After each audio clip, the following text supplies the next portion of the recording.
But we're live. Hello, everybody. Hello. I want you to meet Kelly Scarborough. Thank you. Thank you for having me, Nancy Jean. It's great to be here. And she's here for the infamous 20 questions. Oh, my.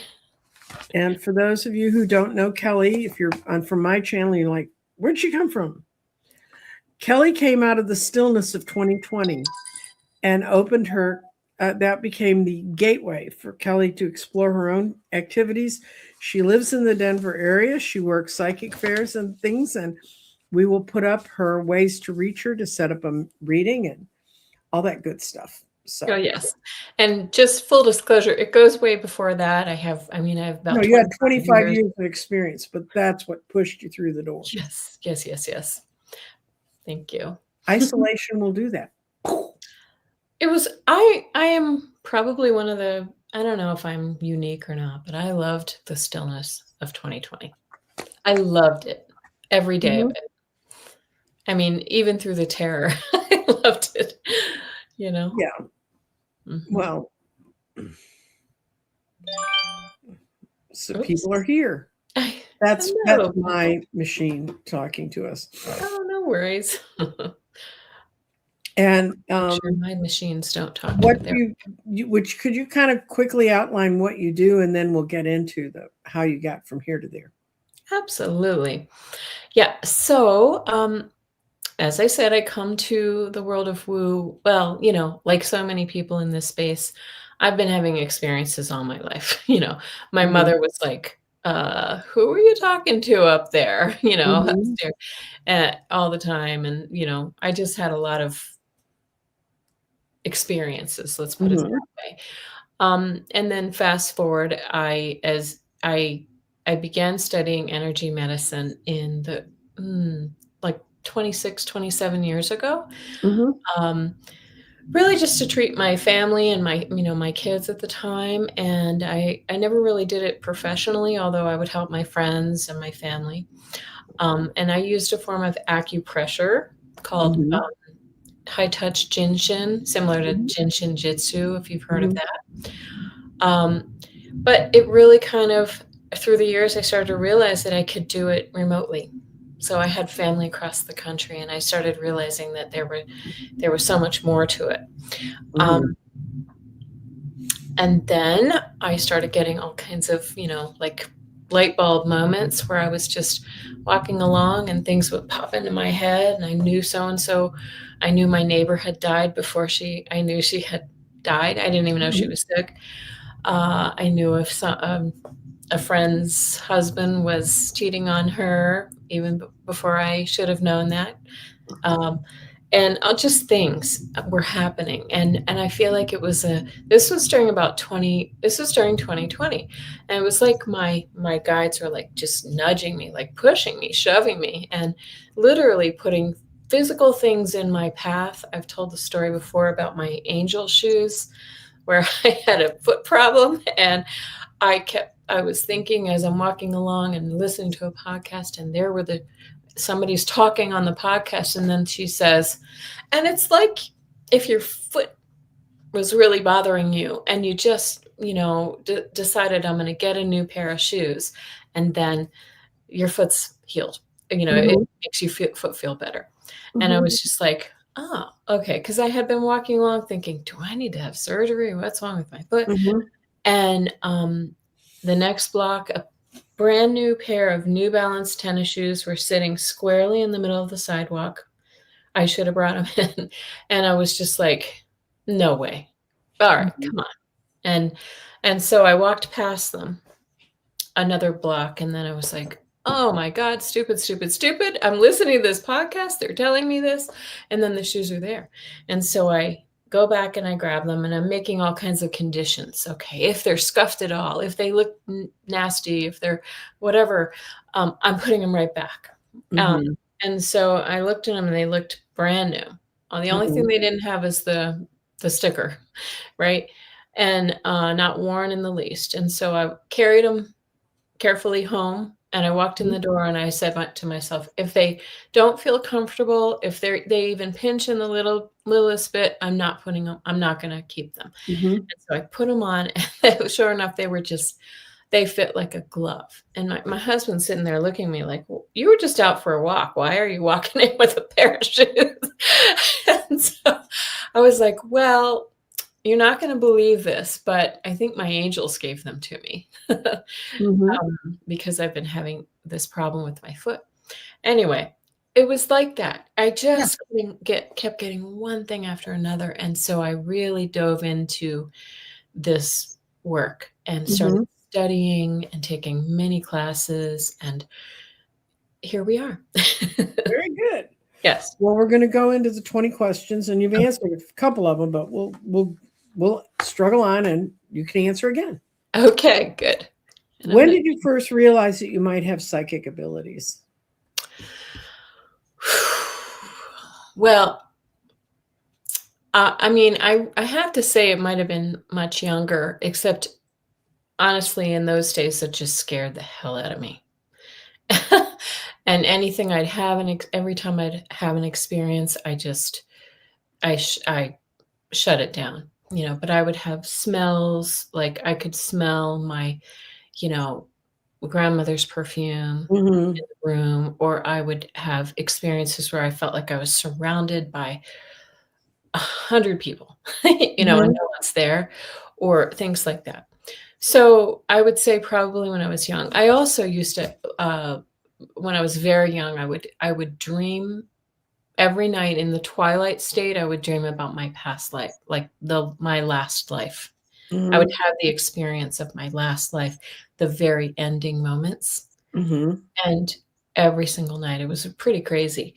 I mean, I could feel the sensations of I was falling, falling, falling in Mm-hmm. this instance. And anyway, but fast forward, it really probably hit home, like I was saying, much later, like um, in my 40s, in my later 40s, Mm-hmm. where I wanted to admit it. Yeah. Yeah, there's a difference between kind of knowing it in the back of your own mind and having it public. Yes. Well, it wasn't public yet. I I know. didn't go public until probably about 6 or 7 years ago. Yeah. Yeah, so it kind of gradually grew over time. You didn't have a big aha moment. No, I never had an aha moment except for the ones that I just explained to you, where I was just like slammed with these ideas that popped That into my head. I can't avoid this anymore. No. Right. Did you notice unusual experiences as a child? Oh, yeah. So, like I said, and my mom would say that it's very interesting because looking back on it, I think I know what this was. So I remember my mom would always, I'd come down from upstairs in the morning and I'd say, just matter of fact, say, who was that man hanging out with me up there? Mm-hmm. And and I can describe him. He kind of, and looking back now from what I know, I honestly think he had a description kind of like the 1800s Saint Germain. Okay. The bearded blondish Mm-hmm. hair, and that description. When I've seen it later, I'm like, oh, and the clothes looked old school. So anyway, so as a young child, and then really later, I would have like. I was probably in my 30s. My kids were pretty young. And I remember waking up, my whole bed was surrounded by angels. Mm-hmm. And it scared the heck out of me. I was like, I could just see these shapes are in my room. And then I would pull the covers over my eyes and then look again, and then there were even more, it Mm-hmm. was just kind of crazy. So, and that was, I can't remember your question now, but that was really kind of like What Mhm. some of the experience, how did they feel? The unusual experiences you had as a child. Oh yeah. Yeah. So I wasn't a child then, but oh But yeah. you get to see them differently when you look back at them. You live through it and you kind of bury it, and then all of a sudden one day you go, "Oh shit, that did happen to me." Yeah. Or that wasn't normal. Everybody wasn't experiencing that. How did the people around you react when you shared your experiences? Fortunately, my mother has these has some very similar gifts, which she kind of tucks into her Catholic. I grew up in a Yeah. Catholic household, Mhm. so my mom grew up. I mean, my mom always had these things, Mhm. very kind of introspective and quiet, and she would have experiences, but she would just. I mean, I think she accepted them just fine. Um, my dad was always into ETs. Okay. He read all kinds of books. So I feel like my family was very accepting, although we didn't talk about it. And honestly, then later I got married and I I wasn't going to talk about this stuff. And that's why I got into the healing aspects of it. Mhm. 'Cause I felt like that was a safe way to do it. Even Yeah. that felt weird, like the woo stuff. But later I was just like, "Oh, you know what? I'm going to pick up some tarot cards and just pretend like it's a parlor trick." Mhm. But I knew that I was actually, picking up what I was picking up. Yeah. But I will say my husband is my biggest fan. And I know a lot of people That's don't have cool. that experience. Yeah. Well, He's my first husband was a Methodist minister, so you can Oh, imagine. So we did not speak about that within his professional group. Although I would have guys ask me in theology school about the cards and how they worked and stuff.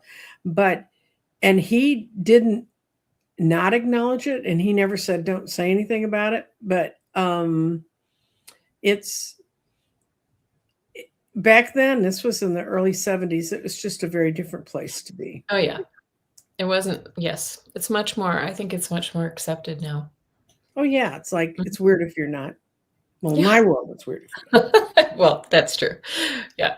Did you seek training? You talked about you went into healing modalities. So how did you seek out the training you sought in healing modalities?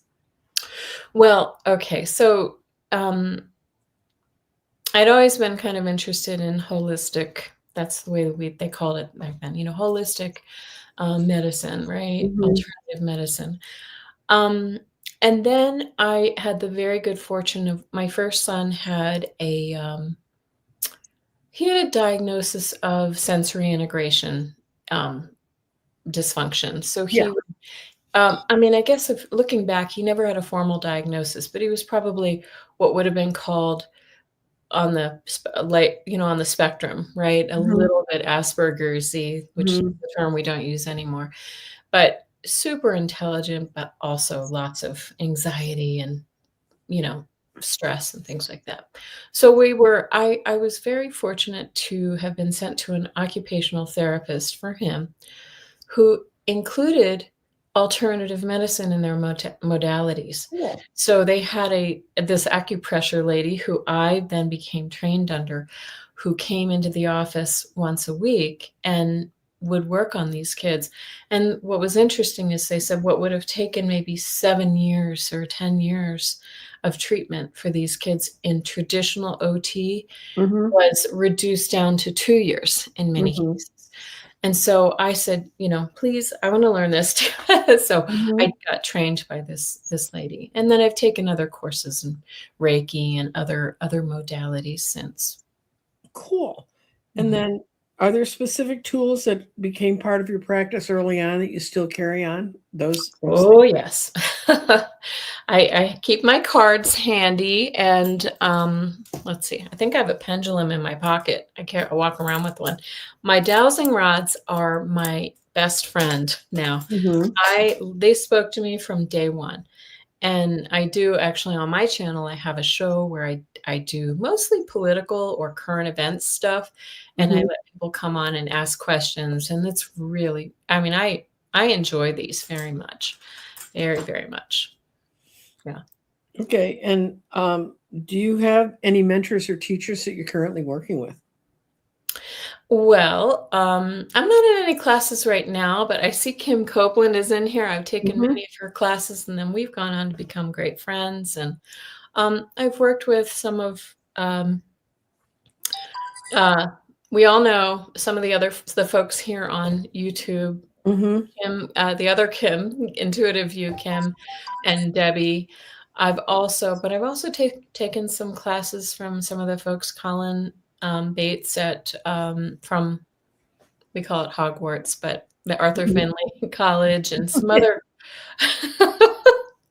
other courses through not numerous courses. I can't even speak to them, and I have the one I haven't taken yet, and I'm self-taught in is really astrology. So I'd like to actually take some more formal Mhm. education in that area, but that's an I area. don't know. I don't know how you could informally teach yourself about astrology. I took a year-long course, and I was real that she said, "Oh, you're incredible at casting charts," but it took so long compared to Hmm. laying cards. I said, "I'm not doing that."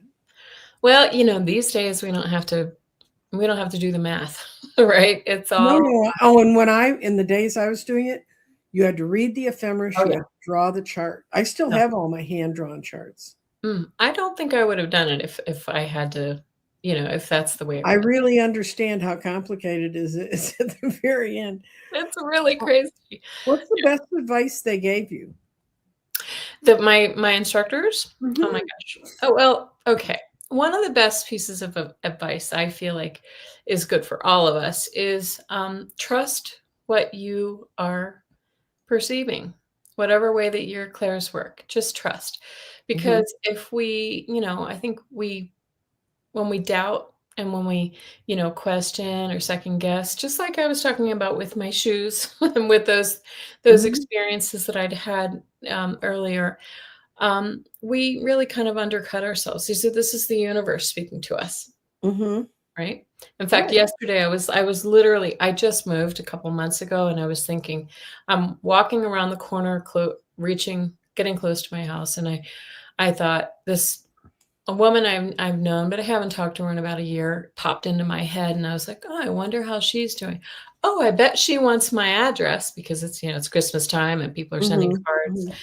And it was just like this whole thought process. Walked in the door, 2 minutes later, she rings me, right? And so there we go. You can just say, "What a coincidence!" But I just don't believe in coincidences There's anymore. too many of them. It Too takes a many. lot of planning to get a good coincidence. It really does, right? Right. Mhm. So yeah. How did you learn to tell the difference between your psychic impressions and your imagination? Oh wow. Well, again, it kind of goes back to that trust thing. Um, I think I'm kind of stubborn because I think through the years, like, especially early practices and just Mhm, I would chalk it up to this again, coincidence or oh, this can't be correct. Oh, I'm making this up. This is in my head. mhm, Like, especially when I'm doing like a mediumship reading. Um, it's really easy to say, you know what? I'm just imagining that she liked lemon meringue pie because I like mhm, lemon meringue pie or whatever it mhm, is.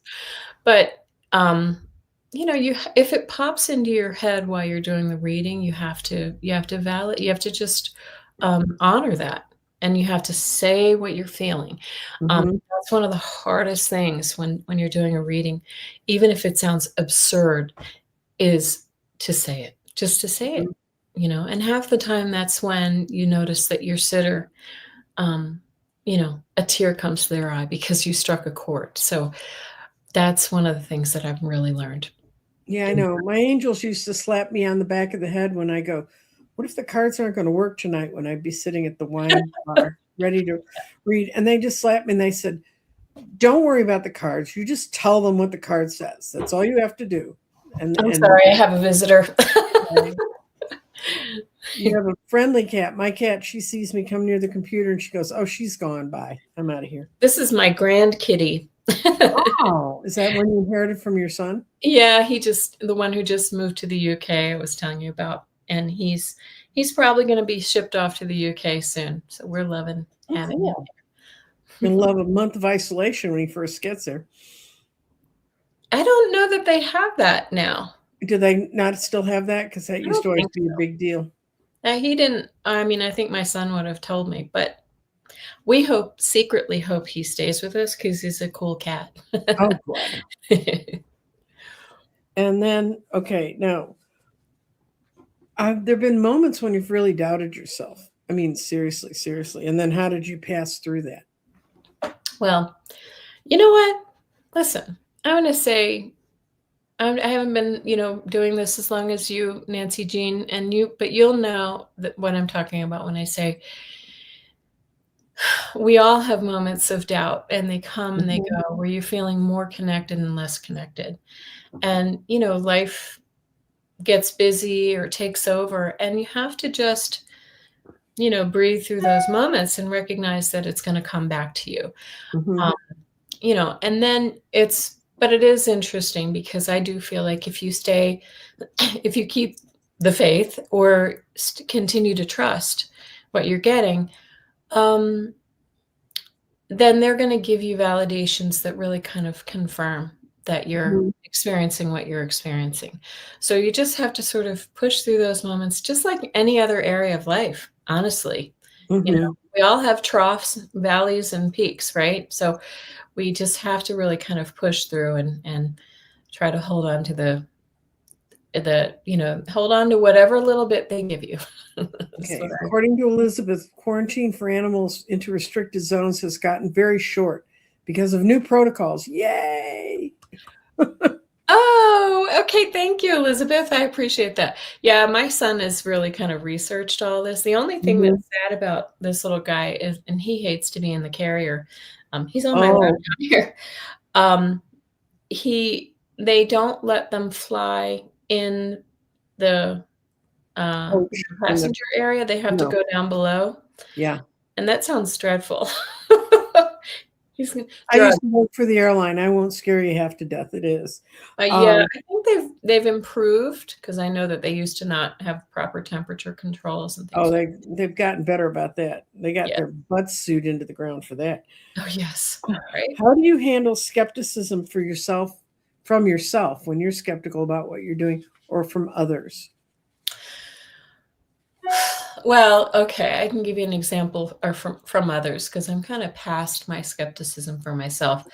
But all right, one of my sisters used to say, when I told her I was doing this, and I had to keep it light with her, like the parlor trick Mhm. with the cards, right? Oh, Right. hey, let's throw some cards. Um, she would say, "Well, I'm not really into that kind of thing, but if it floats your boat, okay, whatever." Mhm. That was her way of dismissing what I do. Mhm. But I just said, "Yeah, you know what? It's just what I just really enjoy it. So, Here I am. deal with it." And the funny thing is, she has now sent friends to me for mediumship Cool. readings. And she had a friend who was having all these really weird things in her house. And so she sent me to her house this summer when I was visiting her back east, to just go sit in the energy and see what was going on in the house. And, Mhm. so I was like, all right, well, I want her over. I think most people are more accepting than they will let on to. Yeah. You know. Do you find yourself as you grow and move through your skills having strong and weak periods of time? Yes, that's exactly what I was just talking about, those peaks and valleys. And I think sometimes,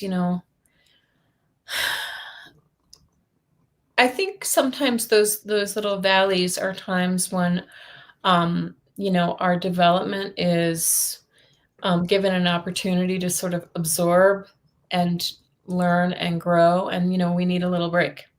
Right. And we need a little break.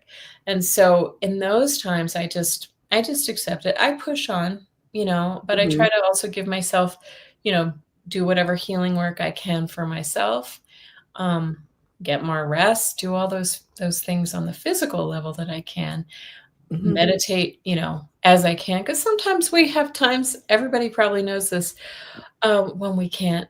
I mean, it's really hard to get into a good meditative state, right? Right. And then other times you're just connected. So I, I don't really have any special tricks, probably the same as anybody else, right? Know that this too shall pass. Okay. And how do you protect your energy? Um, oh gosh, interesting.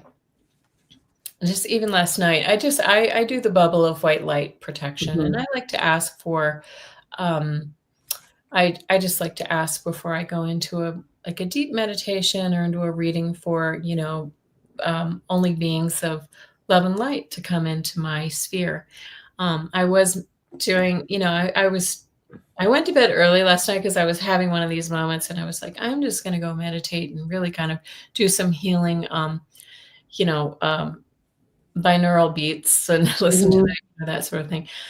And sometimes I have faces pop into my mind as I'm in that state, kind of like, and this is sort of that mediumship clairvoyant thing.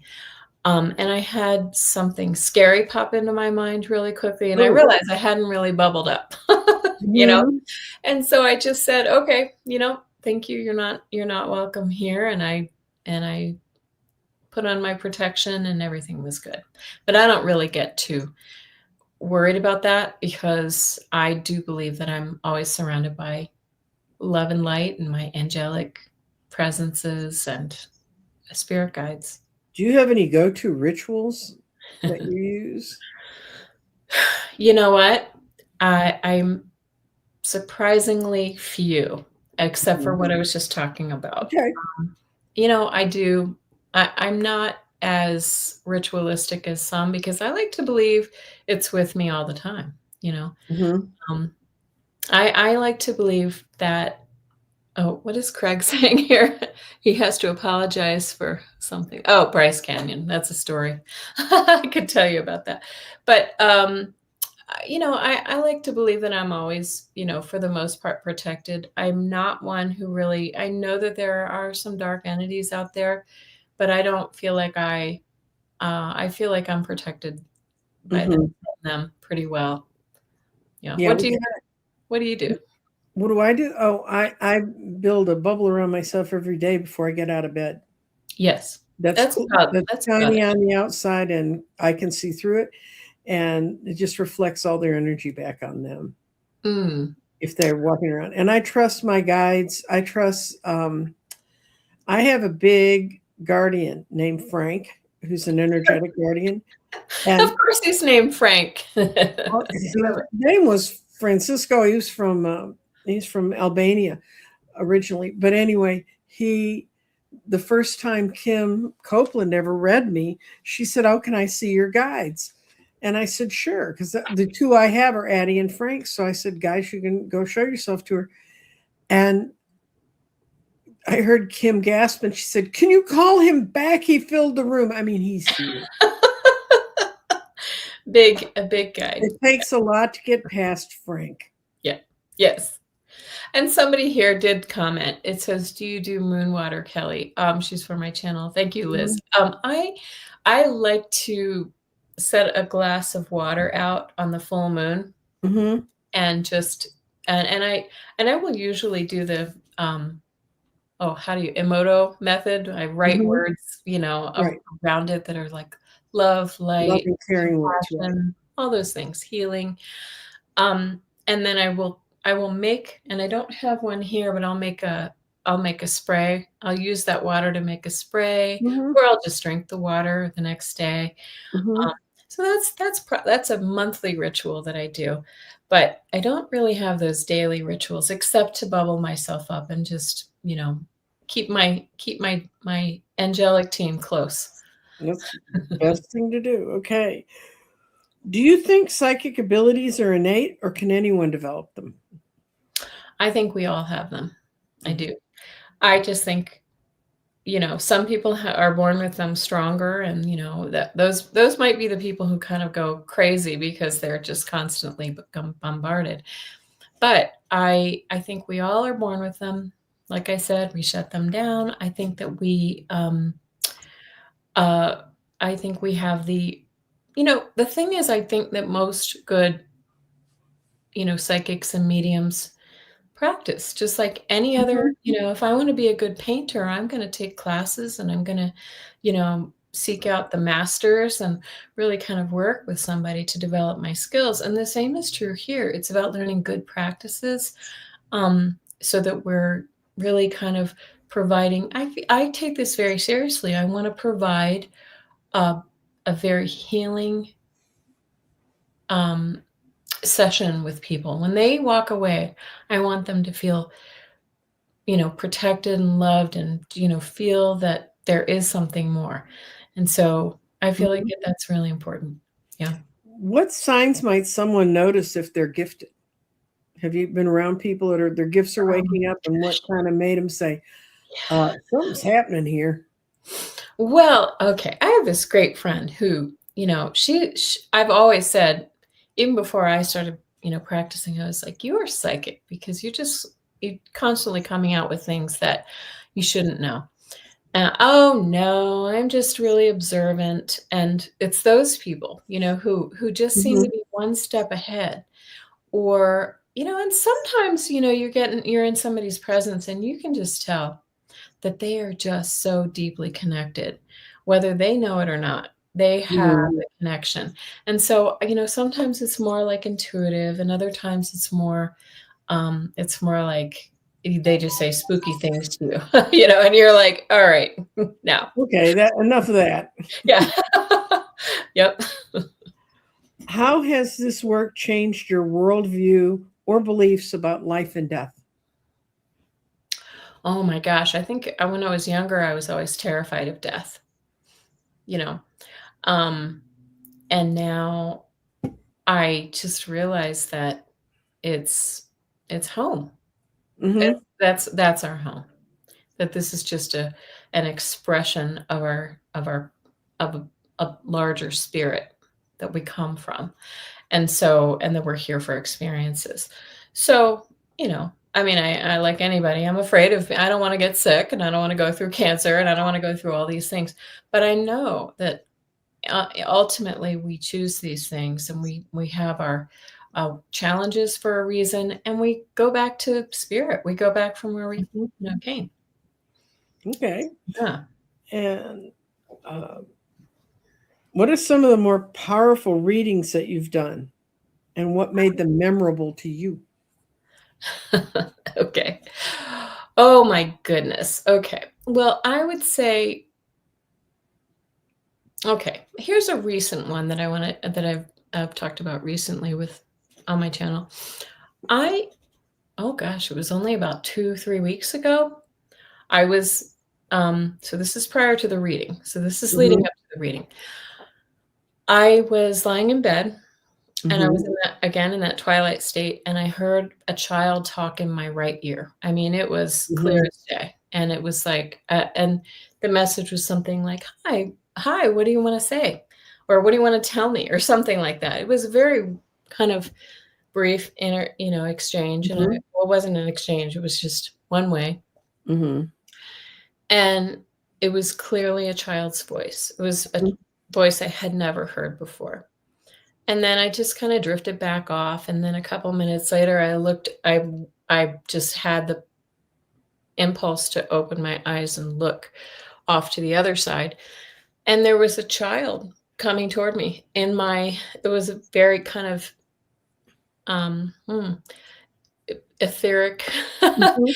but it was very clear. I could see the Mhm. brown hair, and he looked like he was about, I don't know, 6 or 7 or something, 8, I don't know, and moving toward me, and didn't feel scary, and then it just sort of vanished.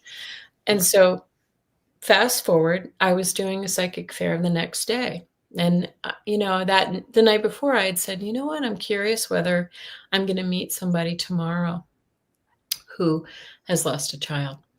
And sure enough, I actually had 2 readings from different women who they had both Mhm. lost children. And, I honestly feel like this was kind of a message for both of them.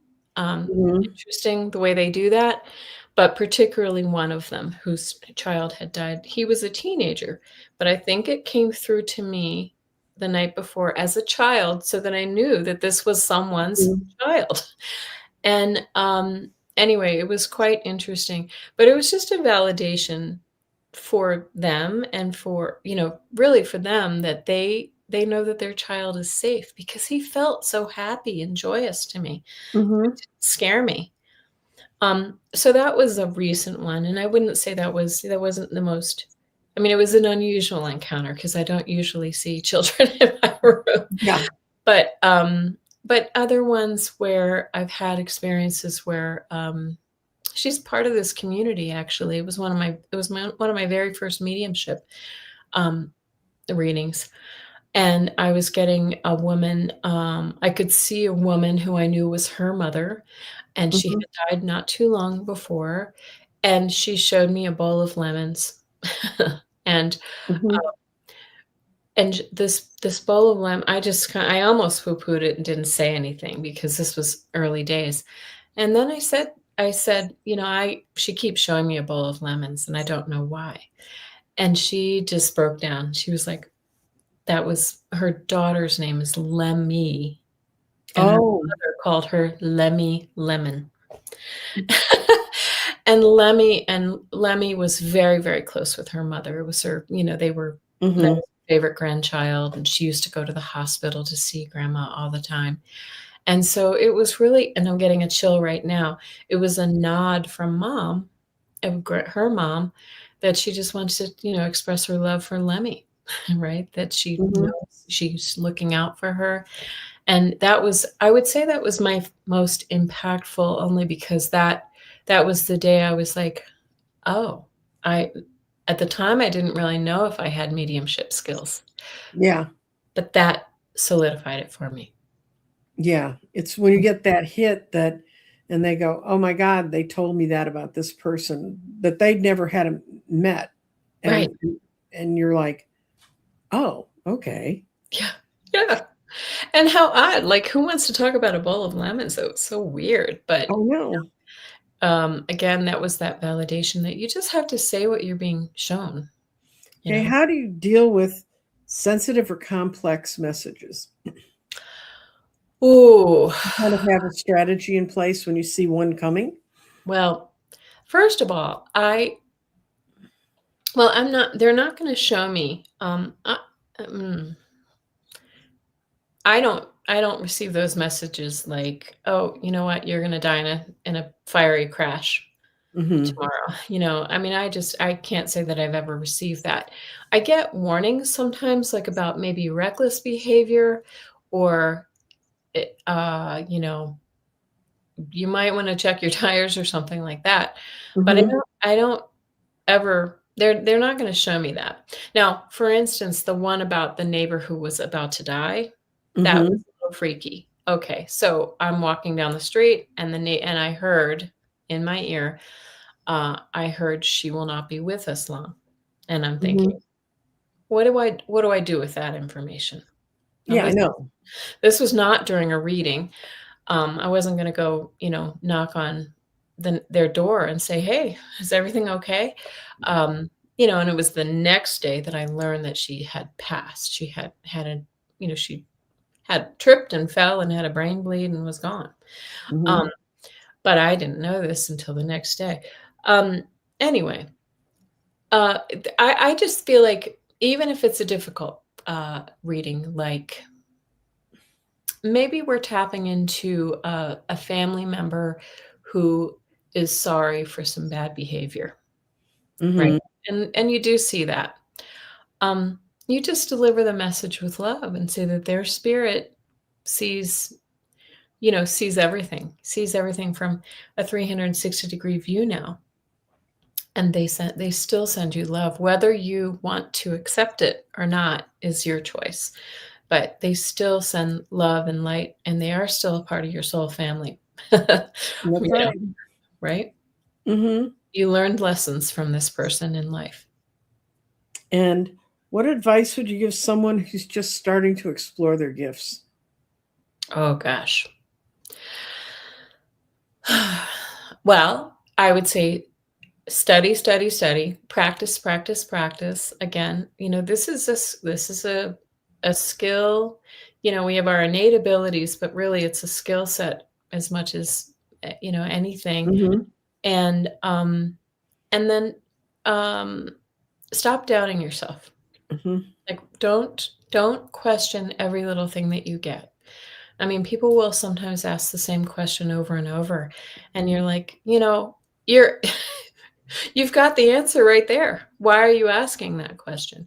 And I think it's because we doubt, we doubt, we doubt, and we have to stop that. Yeah, I find that when I have someone who keeps asking the same question with different nuances, trying to come at it different ways, I keep saying, you've gotten an answer. Work with that one. When Right. you understand that one, then we can go on to the fine print, you know? Exactly. Right. Right. Because it's either they don't want to believe it, or they, again, it's a distrust, or maybe it's not the answer they wanted to hear. What do you wish you'd known earlier when you were exploring your gifts? Mm. Well, I want to say that I wish I had started exploring my gifts much earlier, Mm-hmm. because I spent a lot of time in fear as a kid. Mm-hmm. I slept with the light on every night, you know. So I wish I had really, first of all, accepted the fact that this isn't like, I mean, there's too much Hollywood garbage out there, and the ghost coming into the room and that kind of stuff. Um, so I wish I had stepped out of the fear. And I also wish that I had the nerve to sort of come out of the woo closet, so to speak, earlier. Mm-hmm. Because, I have now, with my friends and family, I still find myself having these little twinges, though. Like, uh, I feel a little uncomfortable telling somebody I don't know very well, like, oh, yeah, I'm doing a psychic fair this weekend, right? Mm-hmm. Um, so I'm still working on that part of it, but, I'm better at it. I think it's bravery. Yeah, And one thing I think is really important is for people to learn to tell people who are taking care of them, healthcare professionals and stuff, who they are. ah, Because all of mine that I've pulled in since I started doing that, you find out that they came from a class of shamans from Colombia, or their aunt is the second most popular astrologer in India, and so they go, oh, I know how you are. You're not wired like we are. right. And they're not dismissing us. They're just saying you're not going to report things in some ways the same way another person might. Right, right. That's true. I know you told me your story about your recent health scare, and I saw that Mhm. Dr. Gail was here. That was a beautiful story about how she sent one of her healing guides in. Medical Mike came and he got the IV in me that they couldn't. I can still in my mind see the three people bouncing up and down on my right arm trying to get a vessel here. He shows up with the sonogram machine, goes over to the left side, scans it, puts one in here, tapes it in, and says, "Don't touch it," and then leaves. And I knew it was Medical Mike. Ah, yeah, yeah, yeah. Well, I mean, I think that is so true, though. I mean, sharing who we are is something that none of us should be afraid to do, and this goes for every walk of life, right? This Right. goes for, whatever, your sexual preferences and all the other everything. We should just not be afraid of who we are. And I think unfortunately we have a lot of baggage from, a millennia, for thousands Hmm. of years, that shut us down. We Hmm. don't wanna be embarrassed, we don't wanna be different, we don't wanna be ostracized, or, in the old days, you'd be burned at the cross, right? Um, Hmm. but now I do think we carry that stuff with us, don't you? Oh yeah. Oh yeah. I feel like I must have been a healer a long, long, for many, many lifetimes. Um, and there still is that weird thing where you're like, when you send healing energy and you know that you're affecting somebody else's um, physical body or their emotional Mhm. body, then I think it's important to just kind of recognize it, own it, tell people what you're doing, and they may be skeptical, but they may come around too. They may come around, and the other thing is, if they really don't want to be there, why should you want them around you if they're going to be draining on you? Why are you dreaming about Greek islands? Thanks, Kim. Oh, I bet I've started having just crazy dreams in the last, oh, I've had dreams for a while, but, so last December, well, my first one, before I talk about the Greek island, I had a dream right after the election of I was kind of a fly on the wall, and I could see somebody walking through the Georgia polling place. Mhm. During the bomb scare, remember they had Mhm. bomb threats? Right. Um, Walking past with, like, an RFID sensor or something like that, changed the algorithms and downloaded new Mhm. something from like Skylink or Starlink or something like that. Mhm. I knew it. I mean, I don't dream in that deep level of detail, so I knew it Mhm. was something important. We all suspect some election tampering, and that's what I was dreaming. They were showing it to me. But the Greek island, I had a dream. It was last December, and I dreamed that I was like on a tour, on a Mhm. vacation tour on a beach, and it was crescent shaped, it was beautiful blue water, um, and I was looking around, and the person next to me goes, "Oh, don't you, I love Santorini, my Santorini." And I was like, uh, and I could see the shape of it. It was a crescent, but there was like an inlet or an Mhm. outlet to the ocean, to the open ocean, and Mhm. could see mountains up on the other side. Anyway, and so they said this to me, and I turned them in the dream, and I said, we're standing on a caldera, and Mhm. these are weird. Like, why would I be dreaming about the word caldera? I had to go look it up practically when I woke up. Mhm. Um, so I woke up, and I didn't even know where Santorini was. I thought it was Italy. So Oh. I knew it was somewhere. So I looked it up really quickly, and I was like, "Oh my goodness, something weird is there." I'm dreaming about a caldera, which is the top of a volcano. Mhm. Well, within that month, um, Santorini had to evacuate the island because they were having so much seismic activity that Mhm. people's houses were crumbling, and tourists were sent away, and all this stuff. And so I still think there's going to be a volcanic event there, like there was, like thousand. I think the last one was quite a while ago. The one that took away the Minoans. Exactly. Exactly. It was cataclysmic. And I also believe I knew in this dream that there would be it would also cause like a tidal wave onto the mainland of Mhm. Greece. And anyway, so these are things that, we'll wait and see, and I hope that it doesn't happen. If it blows up, you don't want to be in Israel either, because No. last time that happened, it went in what 5.5 miles. The Oh wave yeah. went. Yeah. Yes. Yep. You Yep. don't. I don't understand people wanting to live where volcanoes are anyway. No. No offense to my friends in California. I'm sure they're lovely. Of course. Well, and I know we're about to see some. I think they're warning people of activity in. I think I'm pronouncing this correctly. Campi Flegrei, which is near Naples, Italy. Oh yeah. Kind Well, of all in the same fault. Hmm. that whole area is just. That. Anyway. Oh yes, and they've just had some recent, like their land has thrusted up so much from all of the Mhm.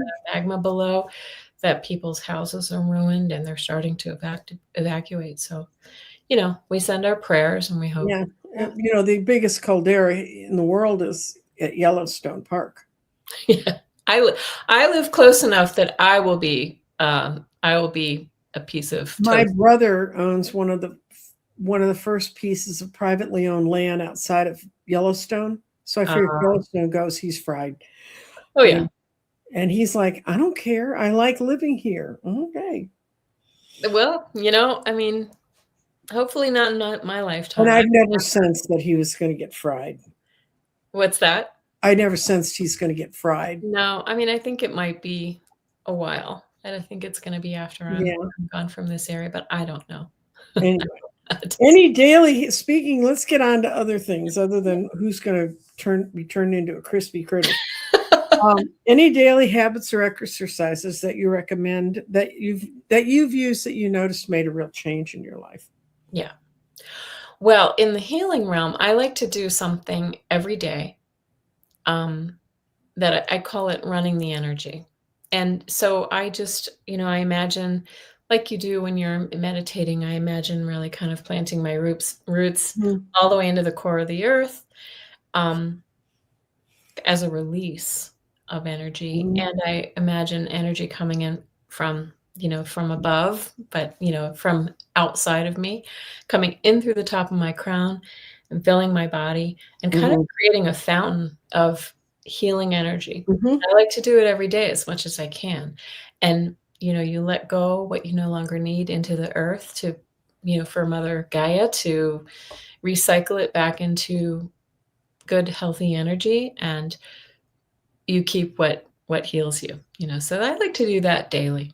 Yeah, that's a really good one, because Yeah, I think that's a pretty easy one to feel. exactly. And I say, speaking of using imagination, use your imagination. Feel that energy come into your body, whether you're making it Mhm. up or not. It's, we're manifesting. So it's real. It's real Mhm. in my mind, and I can see it. There's real energy in the world, folks. Honest, it exists. How Absolutely. can someone find a trustworthy psychic community or mentor? You live in Denver, where there's tons of them. I'm pretty lucky. Yes, we have a lot of, woo arts here, I like to call it. I live very close to Boulder, which is also highly connected. Mhm. There's a lot. We even have a Naropa University here, which is, you can get a degree in meditation or in Reiki and all these Mhm. these things. Um, just up the road here. Um, but we're just so fortunate that we live in the time of the internet. I would go online and find a course or a class, and usually from these classes there are spin-off like practice groups, and you make Mhm. friends, and you learn what they're taking and who they've taken classes from. Just do some research on the internet. That's what I would say, unless you have a local resource. That's the best way. Right, Yeah, and cost doesn't relate to quality. that's absolutely right. And I'm going to plug like Kim Copeland. She Kim's a does good great teacher. classes, guys, and they're very reasonable. So check out Kim's classes. Absolutely. Okay, and what's the biggest lesson you've learned so far in your psychic journey? Oh gosh, I've probably said it, 3 times before. It's really about, well, there are a couple things.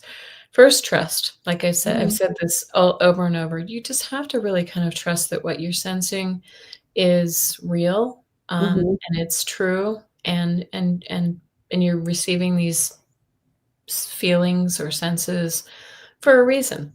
And Mhm. and the second thing is, um, well, I would say, we live in a really uncertain world, right? I Right. don't think I have to tell anybody that, where there's a lot of chaos. But it's interesting because the more I broaden my worldview and my universal view, the more I realize that we're all just sort of a part of a bigger plan and a bigger, Mhm. we're here for a reason at this time, and that that things happen for a reason, and we can flip out about every little thing, or we can just ground ourselves and trust that everything is eventually things don't stay horrible forever. One day this chaos is going to end, and we're going to be on the other side of it. And so just hold the space. Hold space for those around you who are maybe freaking out. Model Mhm. that to them. I know some people say to me, I don't know, maybe some people tell me that I just have this very calm, like I'm almost like maybe you have to check me for a pulse every once in a while. Yeah. But I wasn't always this way. I used to have panic attacks, and I used to let every little thing seep in. And now, you just bubble up and you trust that it's all gonna be okay. That's what I say. It might be Pollyannish too, I know. No, it's not. Yeah, We have to mirror to the people who see us, get a chance to see us. yes. That, you know, trust me. I mean, there were days when I wanted to go into the back corner of the closet and pull all the old dirty clothes off the floor around me and hide, Oh, rather than come out. yep. So it's when you hear about, that's why I want people to talk about their journeys, because it's important for us to understand that we weren't all born on Yeah, this mountain sitting there being happy with the right. guru. Yeah, yeah. And I think you said that you kinda like me, I was the sort of different one in my family as we speak, even though my mom had some of this. But didn't you say that you were the one child of your siblings who, had these different beliefs and wanted to explore other things that are unseen? Yeah. So, we just have to, I think if we all just really followed our passions and our guidance, Mm-hmm. it would be such an easy place to live in, It right? would be, it's like my sister died and a devout atheist.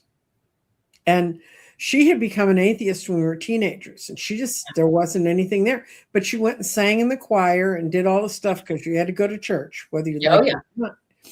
And when she died, my three siblings put together her funeral service, and they didn't invite me to participate in choosing someone. It was just outside DC, and I knew one of the deacons at the National Cathedral who would have come out and done the service, and they would have done it with an understanding. Well, anyway, my daughter and I walk in, and it was done in the room of a memorial park kind of thing.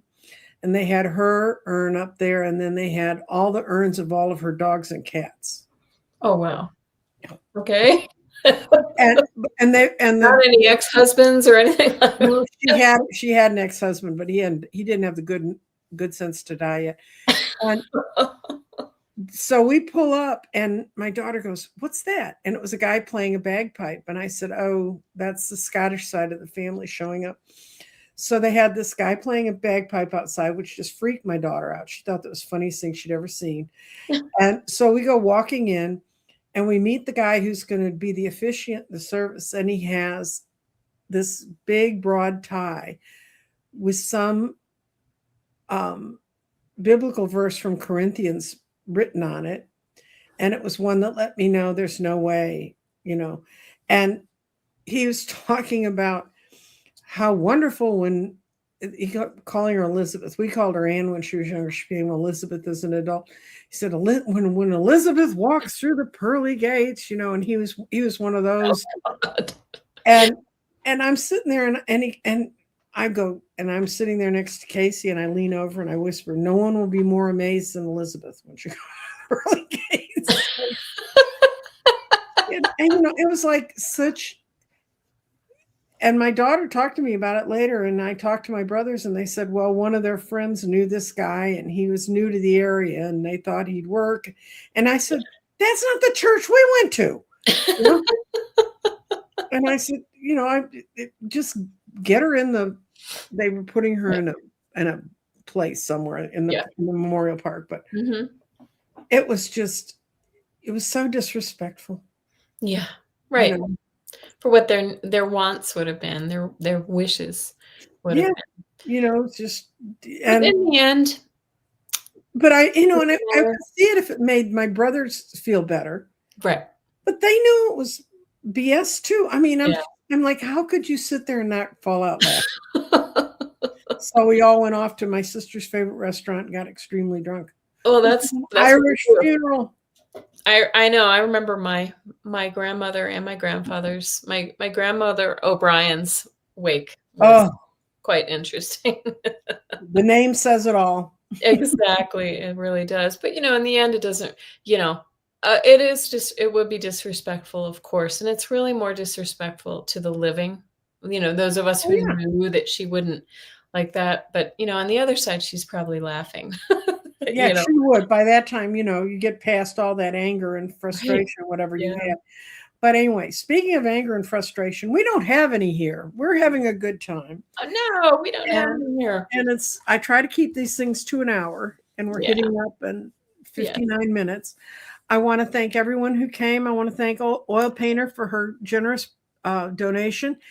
And I want to remind you that you can reach Kelly at kellyhealing.com. And email and my website is I do readings, so it's kellyhealing.com. My son came up with the name. I'm probably going to change it. Well, Kelly's Healing. So what's wrong with it? Anyway, I really thank you all for being here.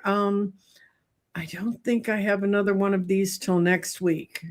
Ah, I know you've been a busy lady. It's been crazy, but I kind of want to get a bunch of you in before the end of the year because I think people will be sitting around Christmas looking for something to listen to. So we're as good as anything else. There we go. Well, thank you so much for having me. Thank you, Kelly, for coming on and sharing. It's good to get to know you. And Bye-bye. thank you for all the